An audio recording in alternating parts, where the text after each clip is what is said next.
अस्सलाम वालेकुम बच्चों।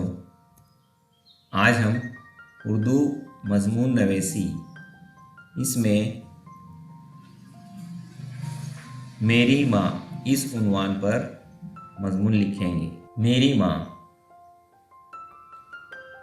माँ दुनिया की सबसे अच्छी माँ है। मेरी माँ मुझसे बहुत मोहब्बत करती है। वो मेरे लिए अच्छा अच्छा खाना बनाती है। रोज़ सुबह बड़े प्यार से जगाती है। मुझे स्कूल जाने के लिए तैयार करती है। मेरी माँ मुझे पढ़ाती है और मेरा बहुत ख्याल रखती है। मेरी माँ मुझे अच्छी अच्छी बातें सिखाती है, कहानियाँ सुनाती है। वो अपने हर बच्चे से मोहब्बत करती है। जब मैं बीमार होता हूँ तो वो मेरी देखभाल करती है।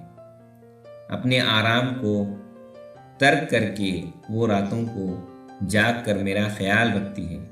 मेरी माँ मेरे लिए अल्लाह की नेमत है। अल्लाह से दुआ है कि अल्लाह मेरी माँ को हमेशा सलामत रखे।